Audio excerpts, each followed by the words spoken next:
Hello, everyone. We are Fernando Cirelli and Victoria Murillo. Fernando is an assistant professor at the School of International and Public Affairs, SIPA, and an economist working on macroeconomics and monetary policy.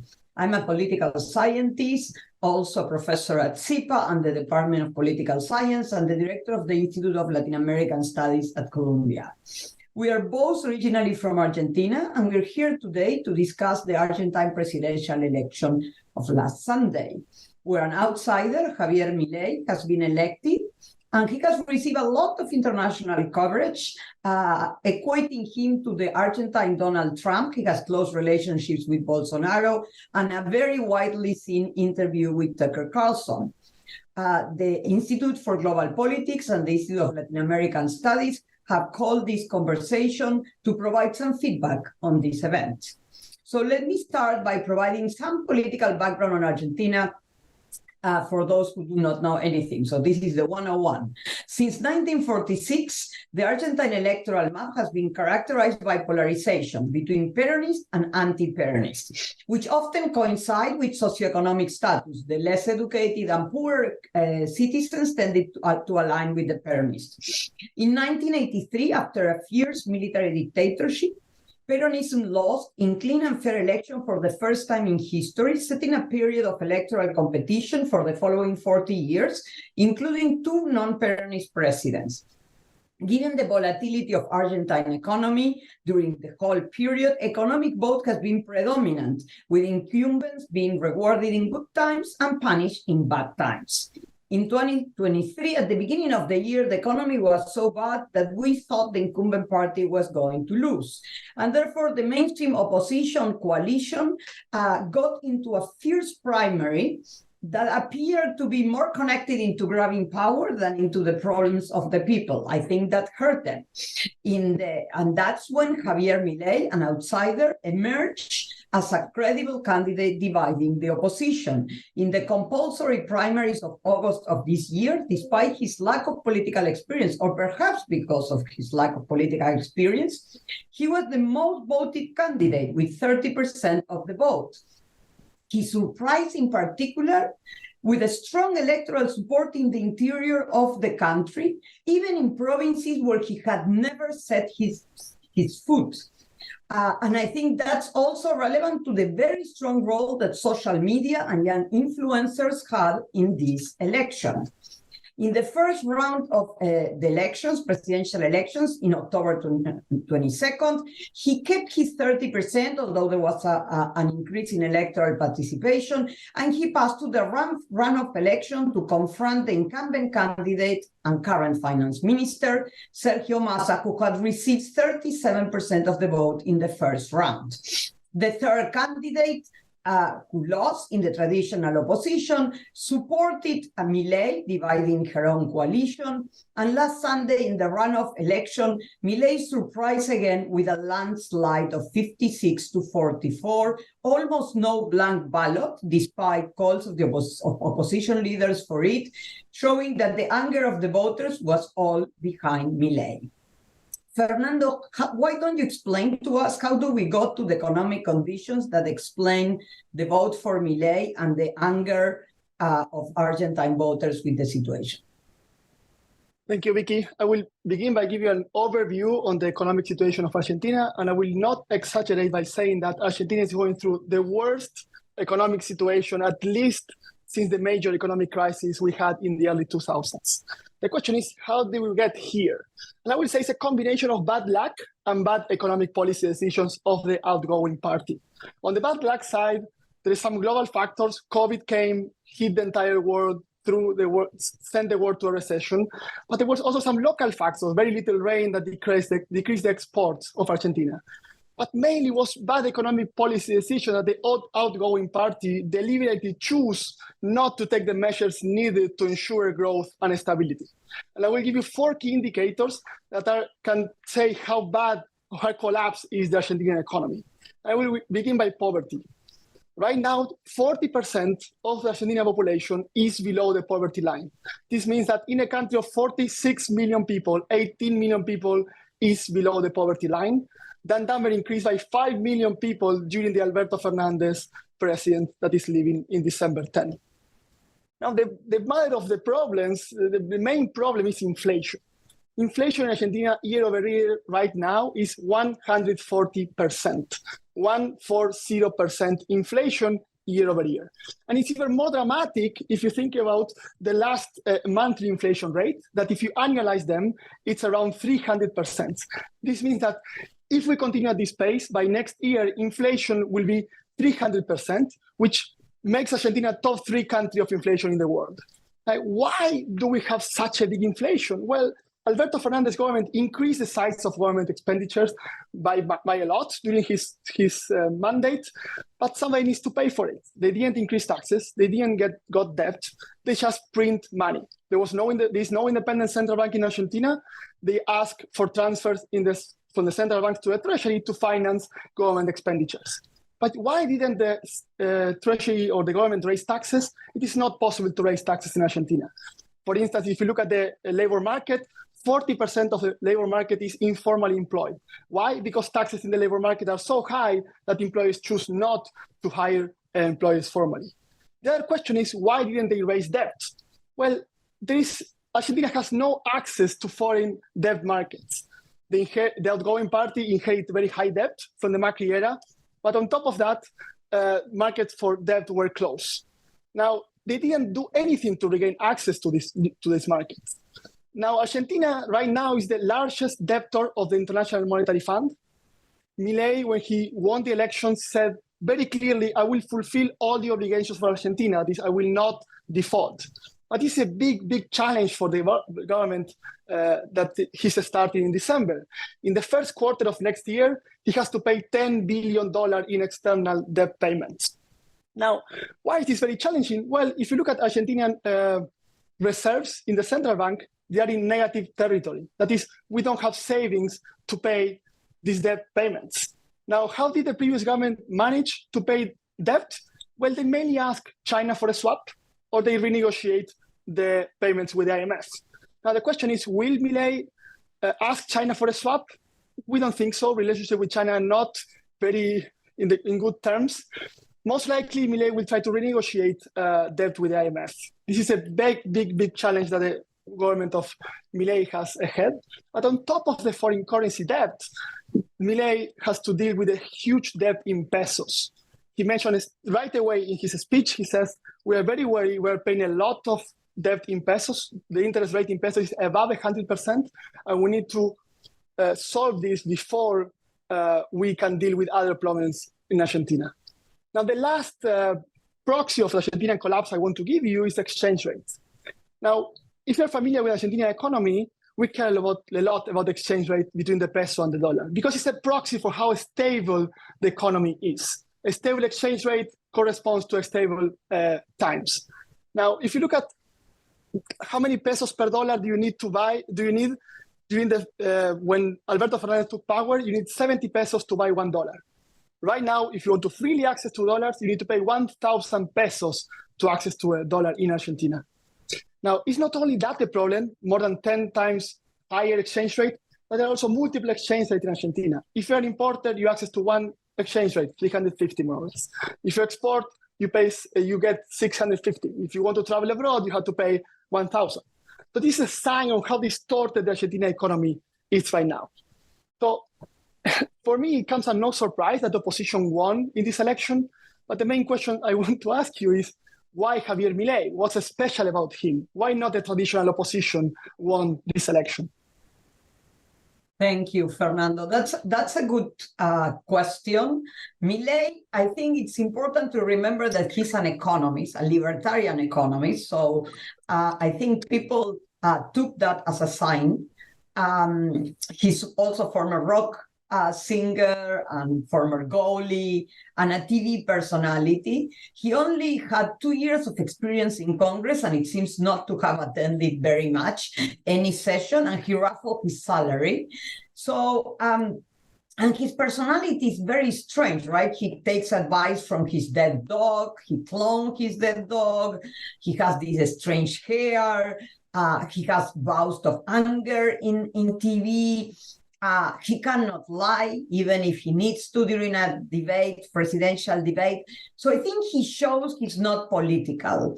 And people who are fed of politicians, people who want everybody out, identify with him. So I think that's an important part. They also perceive that the two main mainstream coalitions have failed. Not only we had the bad economic conditions that you just described, but at the end of the Macri administration, the price of the opposition coalition, the inflation was not as bad, but it was already 50%. There had been a run on the dollar.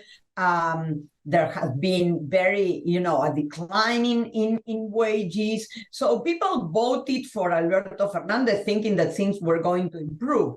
Obviously, didn't work out. So it feels like, they've tried the Kirchneristas, they tried the opposition to the Kirchneristas, and nothing worked. And here comes Milei with very outlandish proposals. He wants to dollarize the economy. He wants to destroy the central bank. He wants to privatize health and education. He wants to privatize all the state-owned companies, including the public media. He will close ministries. He, along with his vice president elected, have questioned state terrorism during the last military dictatorship. I mean, all of these things, I don't think is what explains his votes. I don't think his voters are ideological like he is. They really had a message of anger against the political establishment. I think what resonates with voters was that he classified politicians as corrupt and incompetent, that he called them the caste. I think that and the hope for this uncertain solution is what explains his vote. And former President Macri, who supported him in the runoff, equate the experience of being in a car, drive at 100 miles per hour, who's about to shot a wall, and you jump out. You don't know if you will survive or not, but at least you're not going to crash. I think that's a metaphor that might explain voters and why voters chose him rather than the traditional opposition, because they tried with the traditional opposition and it didn't work. So they prefer to try the unknown. So Fernando, speaking of the unknown, let's talk a little bit about his economic proposals and how is he planning to solve the economic crisis that you described, and how feasible are these proposals? So thank you. I think the way I describe to my fellow non-Argentinian colleagues is Milei, for me, is a textbook libertarian economist with some nuances, but I think what to have in mind is a good proxy of what he promises. The role of the government is to protect private property. In fact, in his view, the government is responsible for the current economic situation of the country. It's very large and it's present in every economic decision that Argentinians are making. They need to reduce the size of the government. This reduction needs to be fast, needs to be drastic. There is no room for gradualism, and need to implement these structural changes quickly. And if you remember, when Macri took power, the word that was all the time in the media was gradualism. We're going to do it slowly, we're going to do it slowly. Milei brings the other side. We learned from the Macri era, this needs to be a shock therapy. Now they're talking about the fiscal reform. For you to have an idea on how big the promising of the fiscal reform, they were talking about reducing government expenses by 15% GDP. This is splitting the government expenses by half. I think these numbers right now seems too big. I don't think they really want to push that hard, but they promise, at least during the campaign, to kind of reduce by half or 1/3 the size of the government. Now the implementation is very, very, very uncertain. If you think, it's 2 days after Milei won. We still don't know who is the Minister of Economics. It's a very important position in the Argentinian government. We still don't know who he is. But I will brief you on the main, or she, sorry, you're right. I mean, the names that are sounding are mostly male, that's why I'm saying this, but you're right. Now, let me mention the main proposals that the government want and some comments on them. You said reduce the number of ministries. That's one of his main slogans. But I was listening to him yesterday on the radio and he was saying, we're going to reduce only the political position, not the bureaucrats. So it's kind of reducing the size of the ministries without reducing the number of employers. Only the politician positions, but those are very few. So I'm very uncertain on what does he really mean on reducing the ministries, but not the number of employers. He's a strong advocate of free trade. He wants to reduce the number of trade restrictions.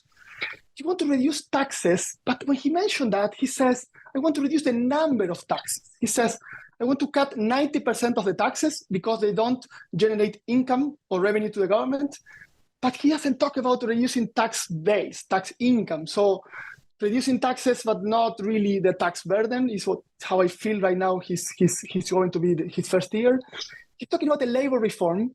In particular, he says, I want to modify the unemployment insurance scheme of Argentina because it's a barrier for free hiring. I'm very supportive of this measure. I like the proposal. I think this is an important thing to change in Argentina. We don't have the best, in my view, unemployment insurance scheme for a developing country. So I think this is the best among all the proposal that I'm saying that should be implemented. He talked about reducing economic subsidies. So right now, electricity and gas in Argentina are highly subsidized. But he says people will not pay for this, households will not pay for this. He says the government will pay for this. And he says because the companies need the fair price, that will boost investment. But how does the government will pay for it if he wants to reduce the government size? This is very unclear. There were not announcements on this dimension. About health and education, you mentioned something. This was very controversial during his campaign. He was talking about vouchers. That is, in Argentina, education and health provided by the government is free to households. But he says this is not efficient. He wants to boost competition on health and education. And for that, he needs to subsidize demand. That is, send money to households to acquire the best hospital or school, not send money directly to teachers. However, are Milei going to do it? I will ask you later, but I think, education is managed by the state. This is very, very unlikely to be implemented, at least in the short run. And I say for the last, the most controversial reform, which is the monetary reform. Milei, and I'm going to quote him, he wants to destroy the central bank. He wants to eliminate the central bank. What's the logic? Well, inflation is present because the central bank is printing money to finance the populism. Populism is an evil. We want to eradicate populism. So we need to cut the source of funding of populism. And that's the central bank. Now, this is very unique of Milei. There was no government in the recent years, no large government that went through this direction. We have independent central banks in our neighbors, Uruguay, Brazil, Paraguay, all feature very low inflation without the need of eliminating the central bank. Now, eliminating the central bank is eliminating the peso. This means that after he accomplished his goal, there will no longer be Argentinian peso, transactions will be done in dollars, or in fact, he says, in whatever currency people want to use. I mean, this is a very, very controversial and debated measure. I will stop here. I will ask you a question, and if we have time, we'll come back to this measure. But I have to say, this is very unlikely to be implemented, at least in the short run, without reserves, without the support of the government. And this is what I wanted to ask. Will Milei have the ability to govern this country with these highly controversial measures? Who is MLE Coalition, actually? This is what I'm really curious about. Thank you, Fernando. This is probably the last of the questions given time. But I think it's important to understand that the first round of the election is where we elected legislators in Argentina, and he has only 8 senators of 72 and 38 representatives of 257. So by no, measure is he close to any kind of a coalition. Even adding the supporters that former President Macri brings to him in both chambers, he's extremely far away from his ability to form a majority. He has no governors in any province. And the opposition has been fragmented into many pieces. So we have a situation that's quite unique at least since the crisis of the early 2000s, that we will see much more fragmentation in Congress and much less partisan discipline. So this could have one or two consequences. On the one hand, if he were a pragmatic politician, it could allow him to negotiate votes for specific laws. That's what Menem did in the 1990s. But that cost Menem a lot in fiscal terms. And that, for instance, it could be clear that the provinces of the central area, the agro-exporter provinces, want to end with the export taxes. So that would be certainly something that would get support from these provinces, but that would reduce the fiscal revenue. So again, having the outcome of reducing the size of the deficit put him in a very difficult position. There's also the issue, another scenario, that fragmentation brings us into a very unstable situation in Congress, especially because we already had the experience with the 2001 crisis. The succession law in Argentina, if the president and the vice president resign, end up coming to a decision of the Legislative Assembly, which is the two chambers of Congress. And if they don't make it within 48 hours, it's actually just a majority that can elect any governor or representative or senator. So given that possibility, we already lived it in 2001 with the resignation of President de la Rúa. This is also another potential scenario in this fragmented political Congress. And then there are the streets. Argentina is known for the streets, for very high levels of political mobilization. People protest for anything and everything. And certainly a shock therapy will have a very high cost on state employees that legally he cannot fire, and there are many of them. On social programs, he has promised not to cut them, but that would also increase the cost. Pensions, which are about half of the expenditures of the government. And so how he will react to potential mobilizations against his policies is also a very important part of the story. He has said he will repress, he will establish the law, and in fact, many of his voters would probably be happy with that, but not if levels of violence increase. President de la Rúa resigned because there were 20 deaths in repression by the police. His successor, President Dualde, could not run for re-election because there were 2 deaths in repression by the police. So the Argentine public is not very tolerant to political death. So it's a very tricky scenario because he is likely to face protest against his shock policies. And this makes it very likely that we will see political instability. We saw it even in the case of Macri, that he failed to build a legislative coalitions with a party with experience in government. It seems hard to think that Milei will be able. It would require some shift from his ideological take into a much more pragmatic line of action. And I think that opens the door to a lot of uncertainty in an election that has been a watershed for Argentine democracy since 1983. I think it has really bring us with a very big surprise about what comes ahead. I want to close up with some thoughts on international relations. Javier Milei has promised to return to the 1990s in fierce alignment with the United States, where he promised to make his first trip. His second trip he has promised to make to Israel, where he also promised to move the embassy to Jerusalem. He's also no friend of China or Russia. He's not particularly interested in accepting the invitation for Argentina to join the BRICS. We don't know what will happen, but his foreign minister, which has been designated already, said that she needs to be persuaded. And in this current geopolitical climate, I think a card that he's likely to play, and he has already played, is this card of being part of the global anti-establishment right wing. He was congratulated by Trump, by Elon Musk. He has already invited Jair Bolsonaro to his inauguration, make it impossible for President Lula to attend the inauguration. And so, although Brazil and Argentina have historically had a very close relationship, this is likely to strain the relationship. So I think we will see changes there.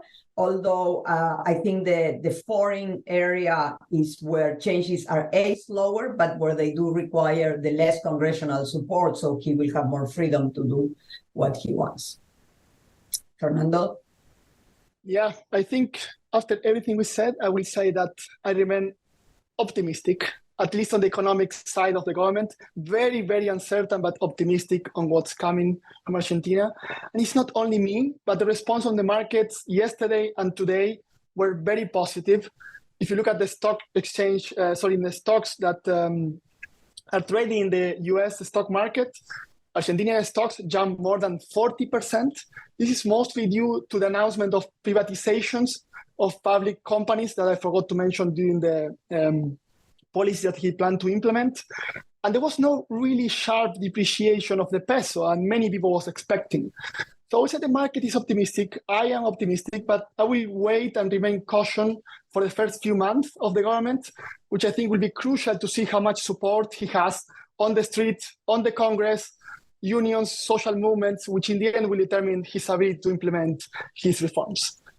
Thank you so much for the invitation, and maybe we can reconvene in a couple of months to see how are the first 90 days of Milei.